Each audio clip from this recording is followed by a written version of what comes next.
Hey Tim, so here's a quick cam. I want to make a quick caveat that this is not something you can just load up tools and hit run on. And really, unless somebody's there really working with you in person or a very extensive sort of process, I don't really advise that that's a solution. I can't just easily send you something that I know works. There's so many other factors for tooling and work holding and speeds and feeds and machine performance and so forth. Since you wanted this really quick, I thought let me just get him something over. So you would put your stock in, and you would find the top left of your part as your XYZ0. And I've got a 1/2 inch high-speed steel drill, and so what we're doing is we're poking through all of the honeycombs that we can fit this drill into. In fact, we need to delete this one because I changed the drill to a larger size to fit more holes. So what we'll do is edit points. I'll hold down the control key and click on that point to get rid of it. Click OK. And then afterward, I have a 3D adaptive with a 1/4 inch end mill, the one that you received in class. And this speeds and feeds is cooking. Might even be a little too fast. I have it locked right now because it takes a while to generate, and I didn't want it to regenerate here when we're talking.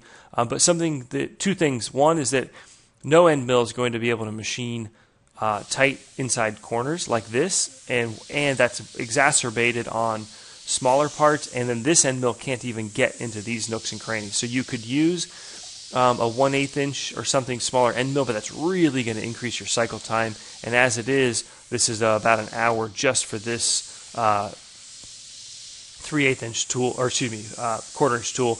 But it would look something like this, where it's going to go through, drill all these holes, and then it's going to start opening up those pockets. And you'll see the end result is something like that. We actually, I need to add radial stock. So what you should do as well, I'm just going to turn this to 0.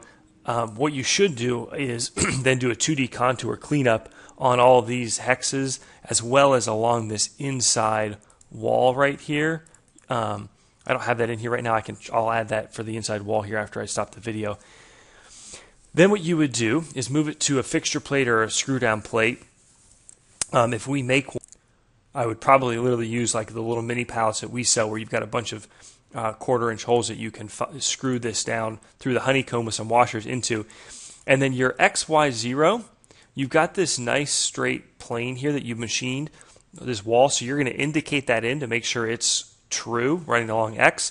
And then you find it, and that's your Y0, and you would find this inside edge, and that's your X0. Your Z0 is the top of this part. So if you take a look, it's this point right here, and that's, again, the intersection of this wall and that wall. So that's your XYZ0, and then we shear hog around the outside and clean it up. Hope that helps.